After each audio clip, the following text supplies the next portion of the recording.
Today we read some short stories and talk about them.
Ooh.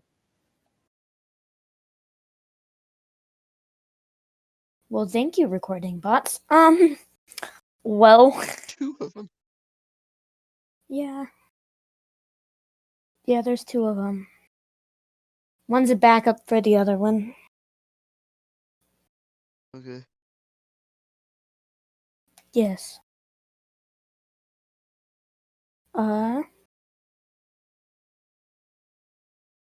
Geark and Craig. What are we doing? It's just gonna be a mellow chill, or we? What? Well, didn't we have an idea? Possibly.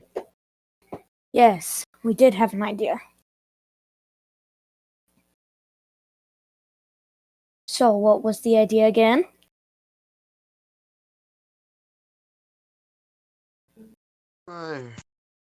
Short stories.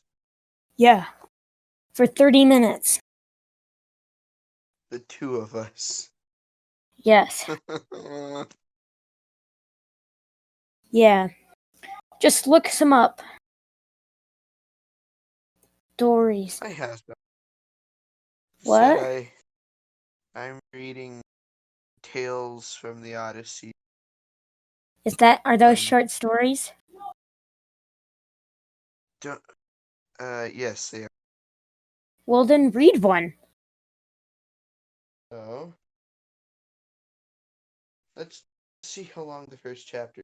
The first chapter is 7 pages, and the words read are it. big. Read it. First Okay. short story. Chapter 1. Call to War. Long ago, on the island of Ithaca, in ancient Greece, there lived a man, Odysseus. Though he was king of the island, Odysseus lived a simple life. He enjoyed tending his fields and orchards, working with his hands and craftsman and carpenter. Hmm. Hmm. More than anything, he enjoyed the company of his family, his aged mother and father, his loving wife, Penelope, and their small son, Telemachus. One day, as Odysseus was plowing his fields, he gazed for a long time at Penelope and Telemachus. The baby was sleeping in his mother's arms under a nearby tree. Odysseus imagined that someday he would teach his son to farm the land and care for the orchard. He would teach him to sail a ship around the Greek islands. As Odysseus dreamed of his son's future, a servant ran from the palace. A messenger from King Agamemnon has arrived, the servant shouted. Dread crept over Odysseus. He knew why the messenger had come. Agamemnon, that's a hard.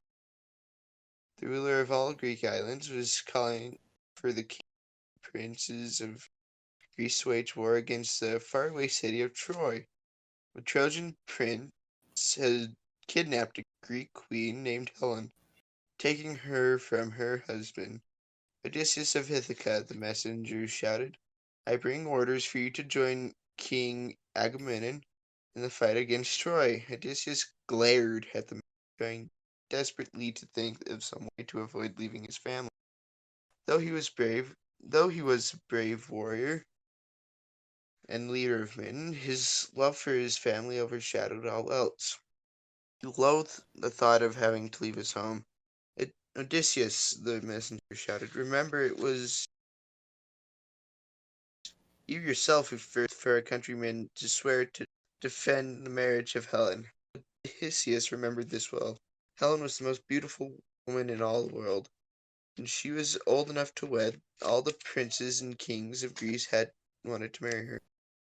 Fearing that the men's jealousies would bring their nation to ruin, Odysseus had urged them all to swear to defend Helen's marriage always, no matter who she chose for her husband. In the name of I'm not gonna bother that. Command set sail at once, the man shouted. Ignoring the messenger, Odysseus began to behave in a strange way. Instead of yoking two oxen together to pull his plow, he yoked an ox to a small donkey. Instead of casting seeds into the furrows of his fields, he cast salt. He hoped the messenger would think he'd gone mad. But the messenger suspected Odysseus was only pretending. To test him, the messenger snatched Telemachus' Penelope's arm and placed the baby in front of his plow. Penelope screamed. Odysseus quickly turned his plow so he would not harm the boy, and in that moment he knew he had sealed his fate. He had proved his sanity. He would now have to leave his family and call to war. And that was chapter 1. Wow. Yeah. Woo! Beautifully done. Yes. Okay, I have one. Okay. It's Fire by away. Mark Twain. Mark Twain. It's called 2-Year-Olds. Okay. Ready? Yep. Abraham is a good name. My grandfather was named Abraham. My mother said, Abraham is a good name. Very well. Let us have Abraham for one of his names. I said, Abraham suits the subscriber. My father frowned. My mother looked pleased. My aunt said, what a little darling it is. My father said, Isaac is a good name, and Jacob is a good name. My mother assented and said, no names are better. Let us add Isaac and Jacob to his names. I said, all right, Isaac Isaac and Jacob are good enough for yours truly. Pass me that rattle, if you please. I can't chew India rubber rings all day.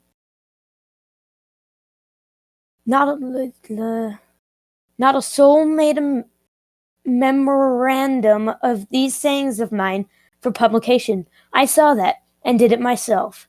Else they would have been utterly lost. So far from meeting with a generous encouragement like other children when developing intellectually, I was now furiously scowled upon by my father. My mother looked grieved and anxious, and even my aunt had about her an expression of seeming to think that maybe I had gone too far.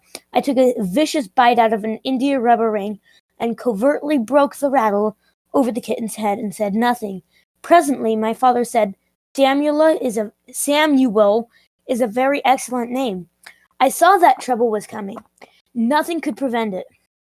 I laid down my rattle. Over the side of the cradle I dropped my uncle's silver watch, the clothes brush, the toy dog, my tin soldier, the nutmeg grater, and other matters which I was accustomed to examine and meditate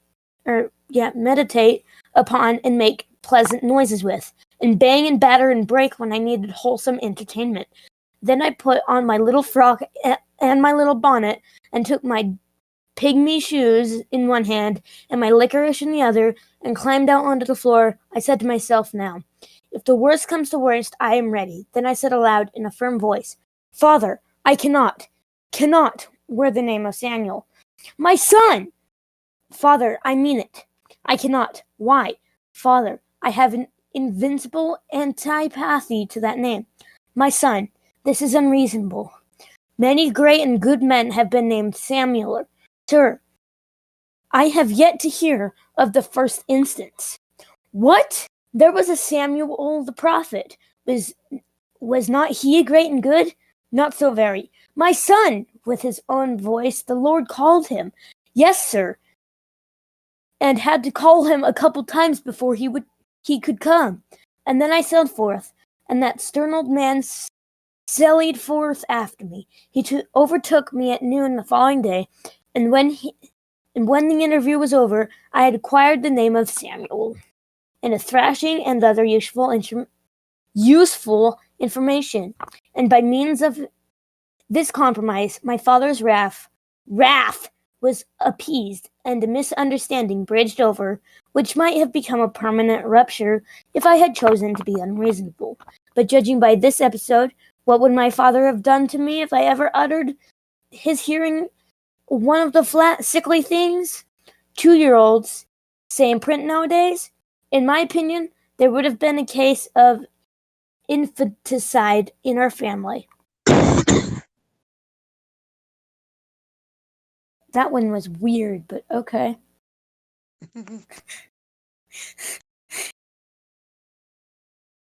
Okay, so let's see. Read chapter 2 of that. I am. Yes. Chapter 1 Horse. For the next 10 years, Odysseus, with 1,000 outside the walls of Troy, despaired that the war would ever end.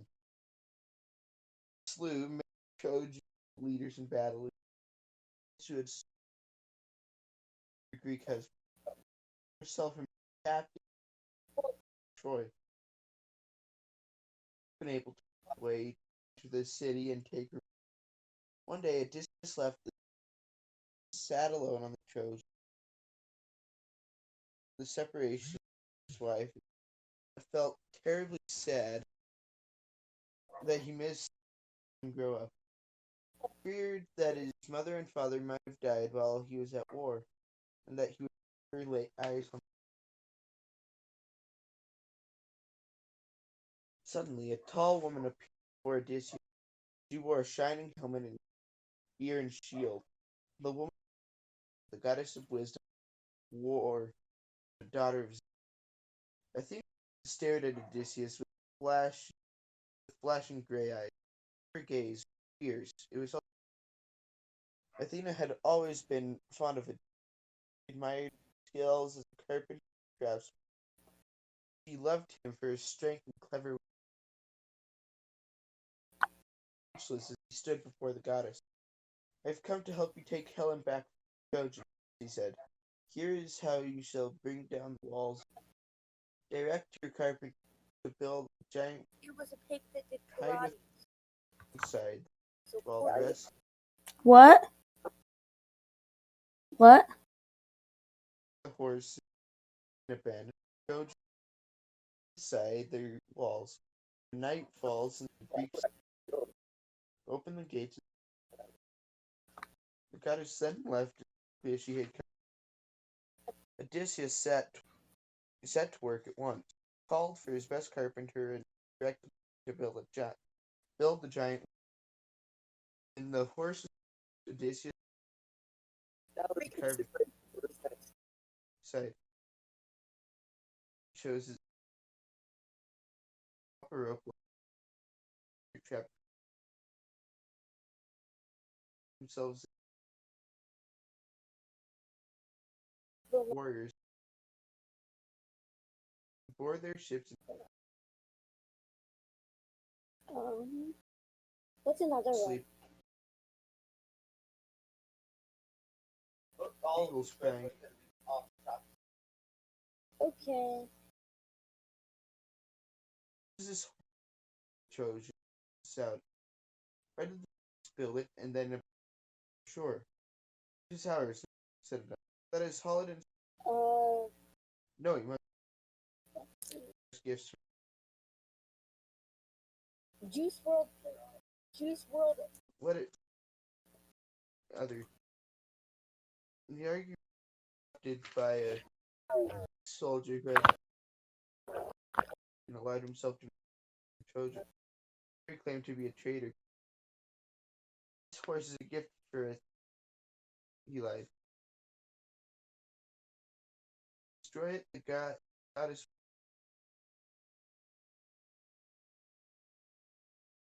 overall. The Trojans argue about whether to trust it. Finally, inside the Troy, Odysseus felt great relief and excitement. Scarcely there's a giant horse on then waited silent. He opened the trap. It was pitch black. He was eerily Trojan's head the cover of dark led down the ladder and crept to them and threw them over. Warriors were waiting on the other side. In the darkness they had back silently gathered out. Horrifying battle and captured slaves. They found Helen and returned her husband. By dawn, the entire city of Troy was the triumph.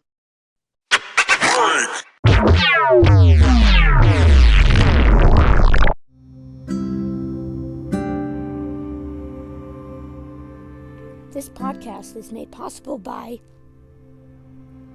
you guys. If you like this podcast, you can get perks from our Patreon at patreon.com/actuallygamers. Again, that is patreon.com/ACTUALLYGAMERZ.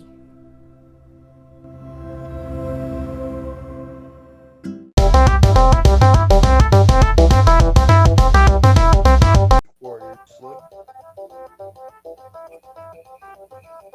10 self. Strong and carried ships. All of it rejoiced. Victorious. Imagine wife, his parent. Never had he felt so hopeful and that was chapter. What? That was chapter? Yep, that's another chapter.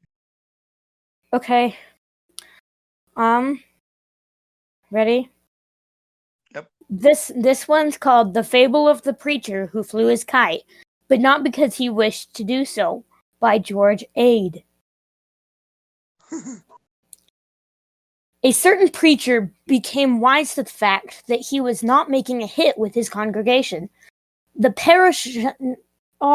parishioners did not seem inclined to seek him out after services and tell him he was a pansy. He suspected that they were rapping him on the quiet. The preacher knew there must be something wrong with his talk.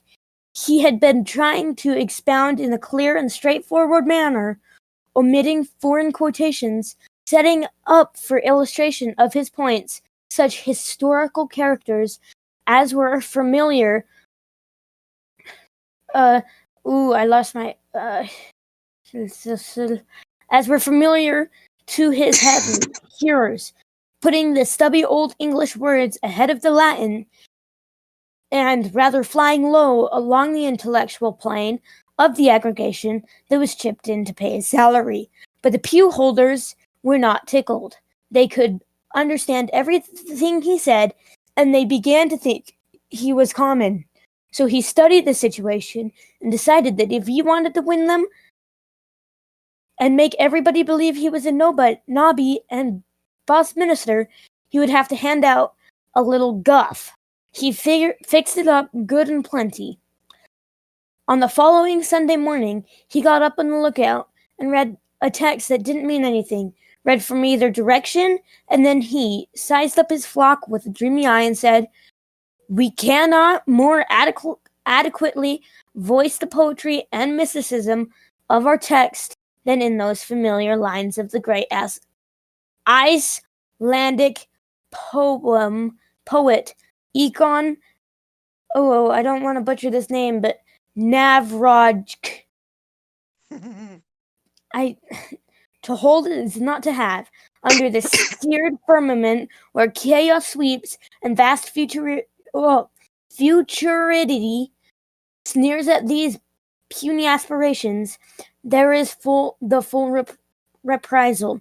When the preacher concluded this extract from the well-known Icelandic poet, he paused and looked downward, breathing heavily through his nose like Camille in the third act. A stout woman in the front row put on her glasses and leaned forward as to not miss anything. A venerable harness dealer over at the right nodded his head solemnly. He seemed to recognize the quotation.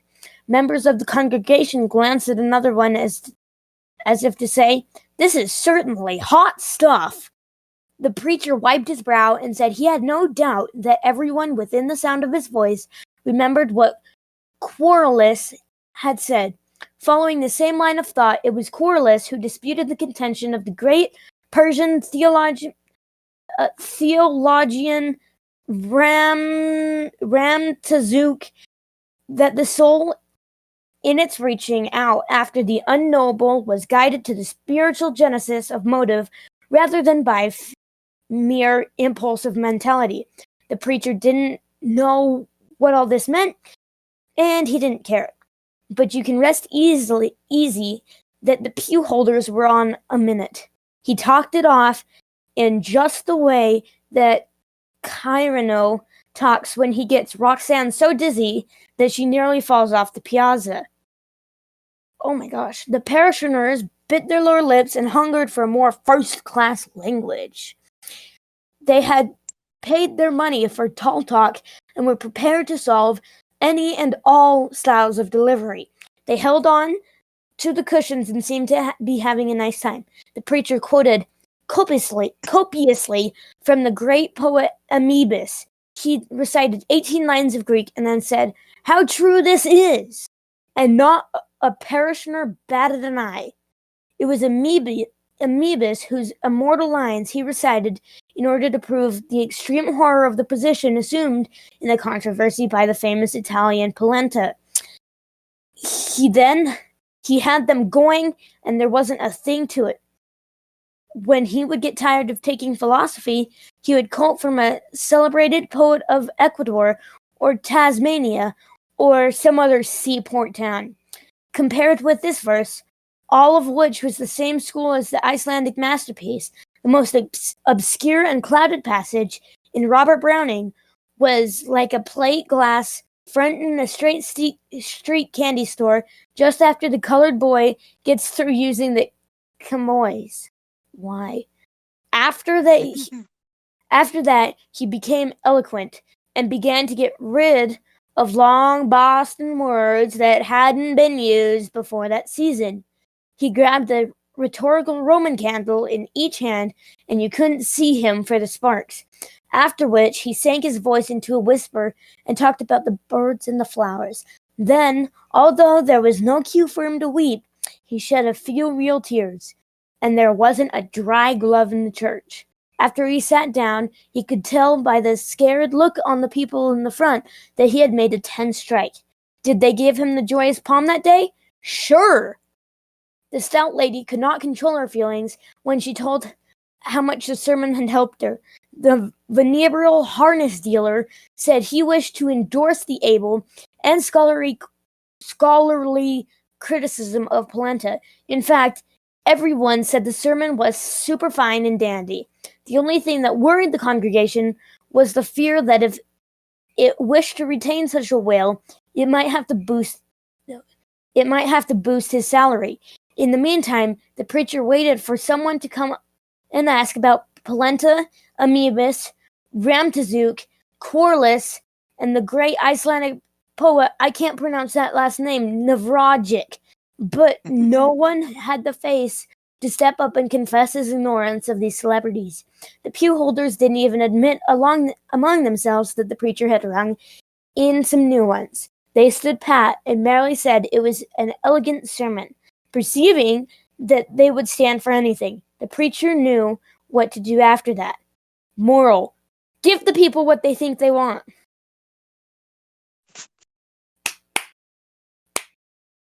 That was kind of interesting, to be honest. Mostly the fact that you struggled to read that. That last name was hard. Okay? It was hard. It's not my fault. I think it is your fault. How many minutes have we been going for? I don't know. Do the math. Like 20. Okay. So I say one more story for each. What? I say one more story for each. Yeah. You go. Okay. Third chapter. The Odyssey begins. Also, we're gonna continue to read this book whenever we do short stories, right? Yeah, keep going. Soon after Greek ships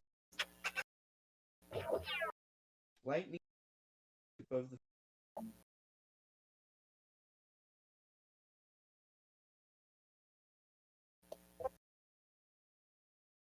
rolling the god, What? Oh. the Greek word, shall all drown. Fought. Odysseus felt it would. Zeus, god of the sky, let his side cease wave.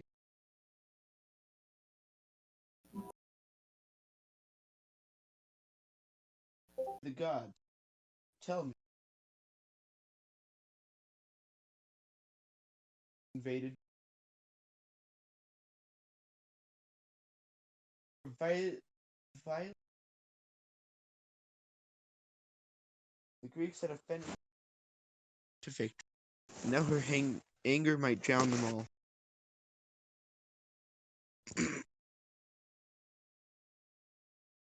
The wind grew stronger, whipped the sails of the Greek ships and slashed them to rags. Lift your oars, Odysseus shouted to his men. Row to shore. The Greeks struggled valiantly against the mighty wind and waves, fighting kinda. Fighting for their lives. They finally rowed their battered ships to a strange shore. There they found shelter in a rocky cave. The storm raged for 2 more days and nights. Then on the third day a fair wind blew. The sun came out, and the wine dark sea was calm at last. Now we can continue on our way, Odysseus said to his men. Athena is no longer angry. In the rosy dawn, he ordered them to raise their tattered sails and set off. But at last, the wrath of Athena had not been fully spent. Hardly on Odysseus reached the open sea, and another gale began to blow. For many days, Odysseus fought the wind waves, refusing to surrender to the storm. Finally, on the 10th day, there was sudden calm. Odysseus ordered his fleet to sail into the cove of a leafy green island. There he hoped to find food and drink for his hungry wherrymen. The Greeks dropped anchor, then they dragged themselves ashore. They drank cool, fresh water from and collapsed into the sand. As Odysseus rested, he ordered 3 of his men to explore the island and look for provisions. When the 3 had not returned by late afternoon, Odysseus grew angry. Why did they tarry? He wondered. Odysseus set out in search of the men, moved through the brush and bramble, calling their names. He had not gone very far when he came upon a group of peaceful. They greeted him with warm, friendly smiles. They offered him their food, lovely, bright. Odysseus was famished, but just as he was about to eat the flowers, he caught sight of his missing. The 3 were laying on the ground with dreamy smiles. Odysseus called each man by name, but none of them answered. They did not even look at him. What have you done to them? He asked the island. We have given them our flowers to eat, the islander answered. This is our greatest gift. The gods would be angry if we did not offer to feed our guests. What sort of flowers are these? Odysseus asked. They come from the lotus tree, the islander said. They have magical power to forget. They make a man forget the past. Forget his home, Odysseus, and his family. The lotus eaters, they again Odysseus their sweet, lovely. Though he roughly brushed them away, pulled his 3 men to their feet and all to return to the ships. He began to eat. He begged to be left to stay on the eat lotus forever. Odysseus angrily herded back to the ship. As they drew shore, the 3 tried to escape. Odysseus called for help. Tie their hands and feet, he shouted to the group. Make haste, before others eat the magic flowers and forget their homes too. The 3 flailing men were hauled aboard and tied to rowing. Then Odysseus ordered the 12 ships to push off. Once again, Greeks set sail for Ithaca, sweeping the grey sea with their long. As they rowed past dark islands, jagged rocks, and shadowy coves, Odysseus felt troubled, and what other strange wonders lurked on these dark. There you go. Chapter 3. Done.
Guess that's the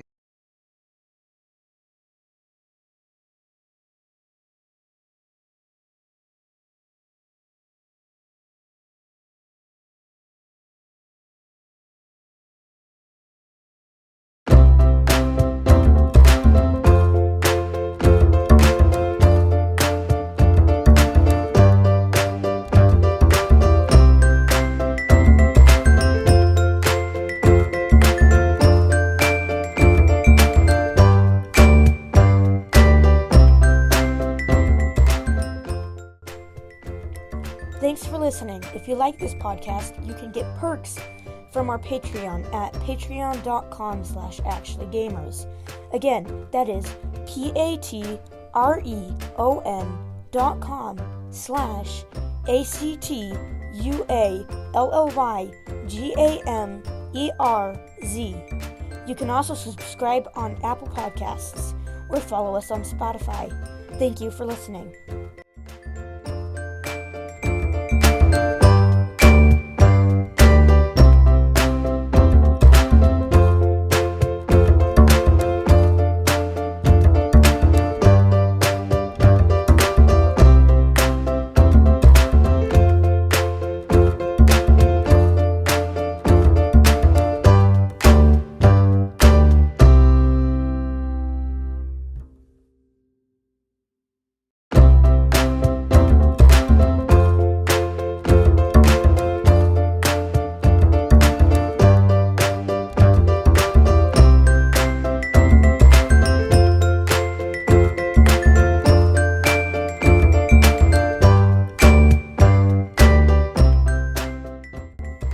The Actually Gamers podcast is made by Actually Do Games, Not So Bad at Gaming, and Sora Milne. The producer is Actually Do Games. The co-producers are Not So Bad at Gaming and Sora Milne.